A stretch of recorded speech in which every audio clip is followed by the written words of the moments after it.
Coach, just your opening thoughts on the game. Yeah, it was disappointing. I'd hoped that we'd be able to compete a little bit better than we did. In my mind, this game really started and ended at the line of scrimmage.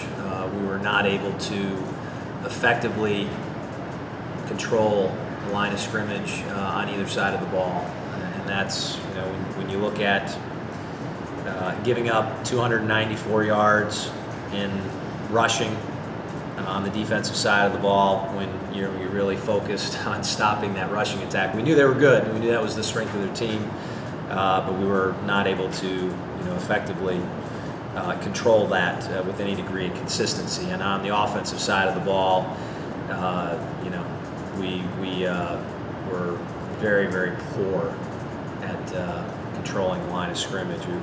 And that's disappointing. I'd hoped, you know, it's one thing when you play Western Illinois and you're going up against some really outstanding, big, strong athletes. It's a little bit different when you're playing a Division II scholarship player. And that's not to take anything away from St. Joe's. I think they're an outstanding Division II team. I think without question they're more talented than we are. And I think that showed out on the field. But I would have hoped going into the game that we would have been able to do a better job there.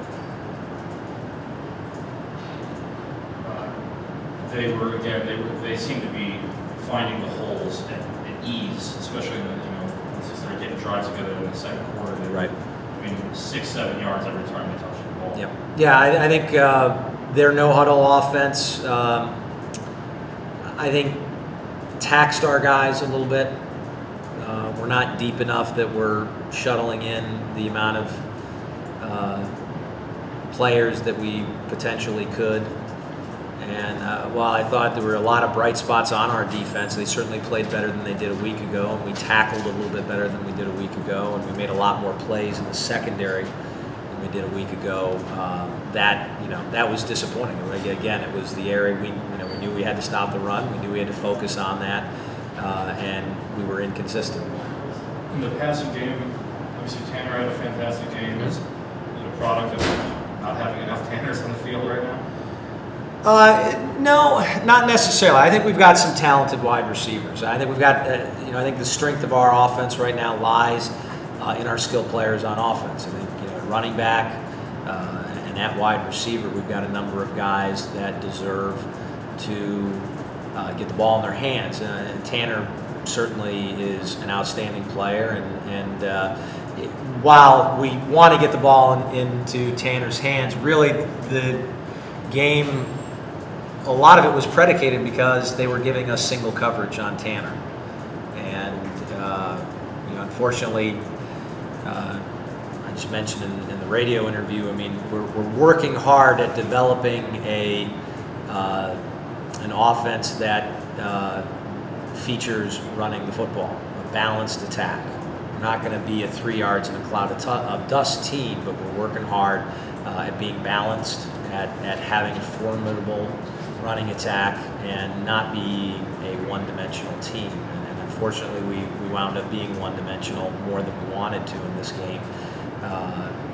But they really kind of just allowed us to put Tanner on an island.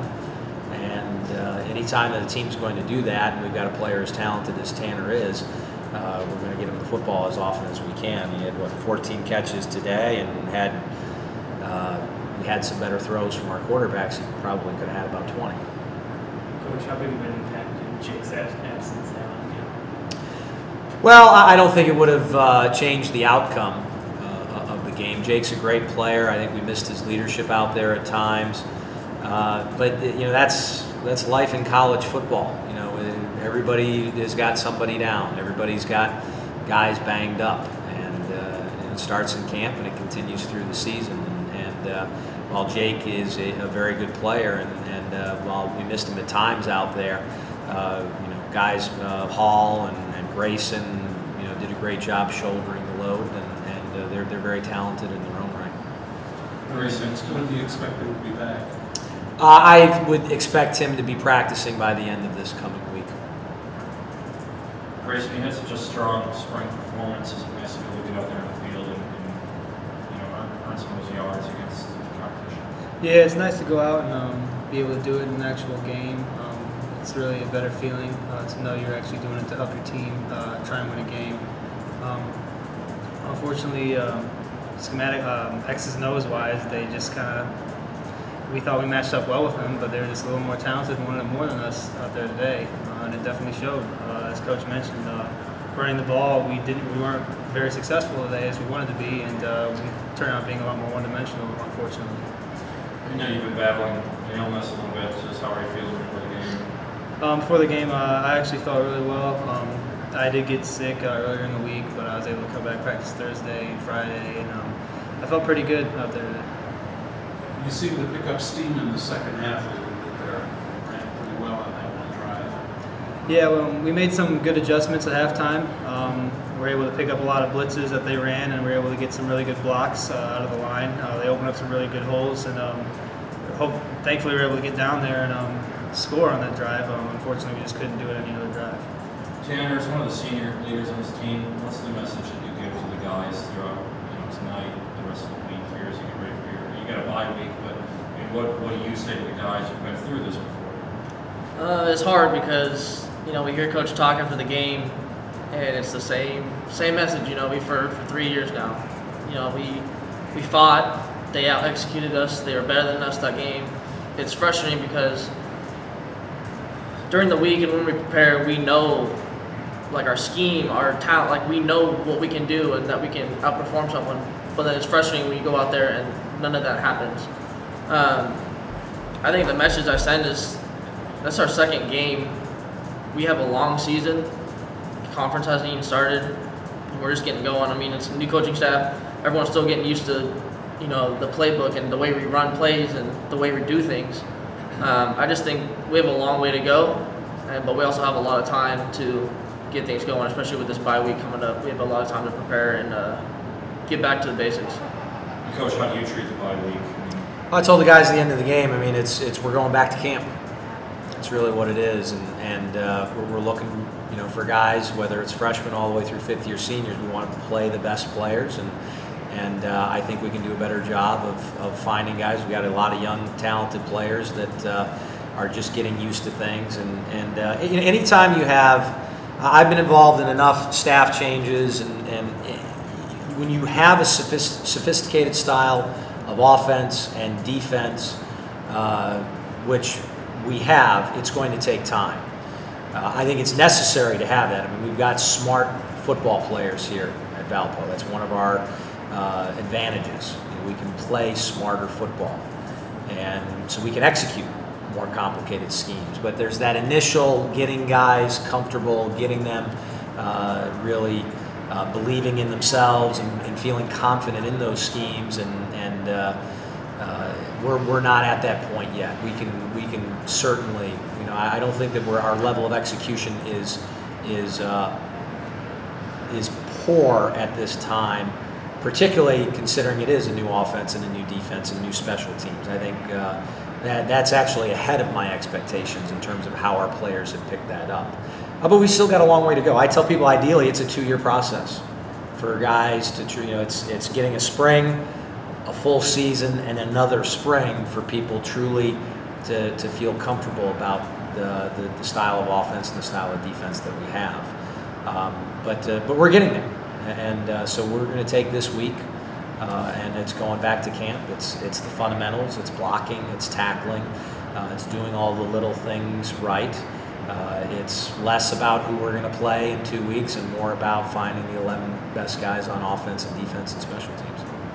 Take us through your thought process on the fourth down when you got the one and then you had the plays and you guys had players out there you called time. Yes. Did you think about going for it? Absolutely. I mean, we want to be aggressive, and that's what got us down there in the first place. We'd gone for it on fourth down twice, and I'm a big believer in that. When you've got plays and you've got players that you're confident in, it's great. It's a great momentum builder, and we built up a lot of momentum. Now, the thought process on the final play was we lost yards. We were all set and ready to go and had called a play that we were confident in scoring from the 1.5.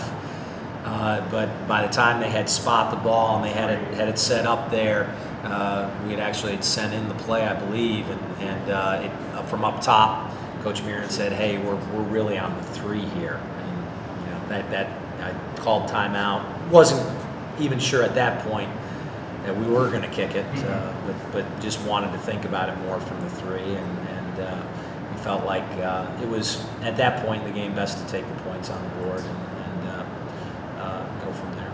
How frustrating was it to settle for a field goal on that? Well, it was frustrating. I mean, but like I said, it really was. It kind of was the tone of the game. When they knew that we were, hey, 1st and goal from the 1, and you get 3 straight shots and you go backwards, that was frustrating. The plays that we called down there were, against a look that, sometimes you run a play and hey, it's a defense that we can't really execute. There's an unblocked guy, and the plays that we ran, we had bodies for bodies, and we just lost the battle at the line of scrimmage, and we couldn't get in there. There was more penetration with each consecutive down.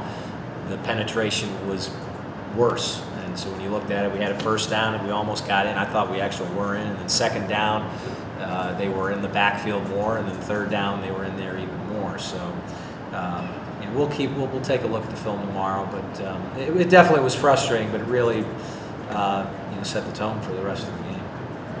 You had Ben throughout the whole first half, came off with Scott and went back to Ben. Yep. Is that just, you're looking for a spark, something to Well, no, I mean, they're both competing for jobs. And last week we went in with we'll go with a couple of series, and then we'll get Scott in there and kind of go back and forth. And then just how the game went in the second half, Scott didn't get a chance to go. And I think Scott's a talented player. He's not as experienced as Ben. So we wanted to get him in at some point, but we wanted to let Ben get a little bit more comfortable, a little bit more in the groove than he did the prior game. And so we decided at halftime that was the right time to get Scott into the mix. And I would have liked to have played Scott more, but he just didn't come out and execute.